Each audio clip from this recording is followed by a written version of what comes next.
திரைத்துறையில் 33 ஆண்டுகளை நிறைவு செய்தது குறித்து நன்றி தெரிவித்து நடிகர் அஜித்குமார் வெளியிட்டுள்ள அறிக்கையில், சினிமா எனும் அற்புதமான பயணத்தில் 33 வருடங்கள் நிறைவு செய்கிறேன்.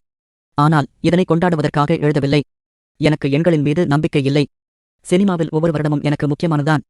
இந்த பயணத்திற்காக முழுமனதுடன் கைகுப்பி நன்றி தெரிவிக்கிறேன். இந்த பயணம் எனக்கு எளிதாக இல்லை.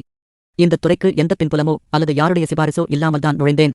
முழுக்க முழுக்க என் சுய முயற்சியால் மட்டுமே சினிமா துறைக்குள் நுழைந்தேன்.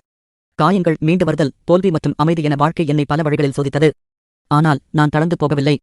முயற்சி செய்தேன். மீண்டு வந்தேன். தொடர்ந்து முன்னேறுகிறேன். ஏனெனில் விடாமுயற்சி என்பதை வெறுமனே நான் கற்றுக்கொள்ளவில்லை. அதை பரிசோதித்து அவ்வண்ணமே வாழ்ந்து கொண்டு இருக்கிறேன். எண்ணில் அடங்காத அளவுக்கு வெற்றியும் தோல்வியும் சினிமாவில் பார்த்திருக்கிறேன். ஒவ்வொரு முறையும் என் வெற்றி மீது நான் சந்தேகம் கொள்ளும் போதும் உங்கள் அன்புதான் என்னை மீண்டு வர செய்துள்ளது. இந்த அன்புக்கு என்றும் உண்மையாக இருப்பேன். இந்த அன்பை எப்போதும் இறுகப்பிடித்திருப்பேன். ஆனால் என் பயணம் சினிமாவோடு முடிந்துவிடவில்லை. மோட்டார் ரேசிங் உலகில் வேறுவிதமான சவால்களை எதிர்கொண்டேன்.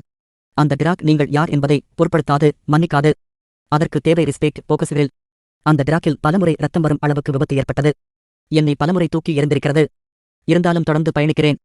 இந்த பயணம் விருதுகளுக்காகவோ அல்லது தலைப்பு செய்திகளுக்காகவோ அல்ல, ஒழுக்கம், துணிவு மற்றும் ஒரு குறிக்கோளுக்காக ஏற்படும் வலி என இவற்றின் மூலம் என்னை எனக்கே நிரூபிக்க பயணிக்கிறேன். வேரம் மிக்க நாட்டின் பிரதிநிதியாகவும் இருக்கிறேன். அஜித்குமார் மோட்டார் ரேசிங் என்ற பெயரில் 2025ஆம் ஆண்டு மீண்டும் விளையாட்டுத் துறைக்கு மட்டும் நுழையவில்லை. வயது வரம்பு, அச்சம், தடைகள் இதை பார்த்து தங்கள் மீதே சந்தேகம் கொள்பவர்களுக்கு உத்வேகம் கொடுக்கவும் தான் விளையாட்டுத் துறைக்குள் மீண்டும் வந்தேன். நான் இன்று என்னவாக இருக்கிறேனோ அதற்கு முக்கிய காரணம் என் ரசிகர்களின் அன்பும் ஆதரவும் தான். உங்கள் அன்பை என் சுயலாபத்திற்காகவோ அல்லது தவறாகவோ பயன்படுத்த மாட்டேன். சினிமாவில் எனக்கான பாதையை வடிவமைத்து வழிநடத்தி என்னை நம்பி என் வளர்ச்சிக்கு உதவிய அனைத்து இயக்குநர்கள், நடிகர்கள், தொழில்நுட்பக் கலைஞர்கள், தயாரிப்பாளர்கள், விநியோகஸ்தர்கள், திரையரங்க உரிமையாளர்கள், பத்திரிகையாளர்கள், சாட்டிலைட் மற்றும் சமூக ஊடகங்கள், விமர்சகர்கள் அனைவருக்கும் நன்றி. பல்வேறு அரசியல் கட்சித் தலைவர்கள், தமிழகத்தின் மதிப்பிற்குரிய தலைவர்கள் மற்றும் பல்வேறு சந்தர்ப்பங்களில் எனக்கு அன்பாக இருந்த அதிகாரிகளுக்கும் நான் நன்றி கூறுகிறேன்.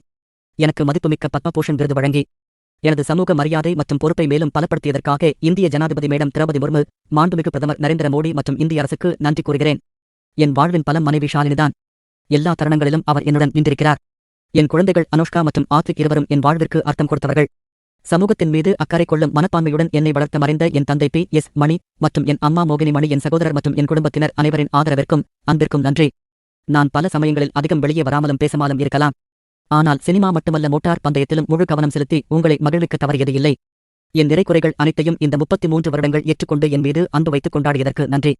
உங்களுக்கும் எனக்கும் என்றென்றும் உண்மையாக இருக்க முயற்சிப்பேன். என் மோட்டார் ரேசிங் கேரியருக்கும் உங்கள் அன்பும் ஆதரவும் தேவை. உங்களையும் நம் நாட்டையும் பெருமைப்படுத்துவேன் என நம்புகிறேன். வாழ வாழ விடு என அஜித் தெரிவித்துள்ளார்.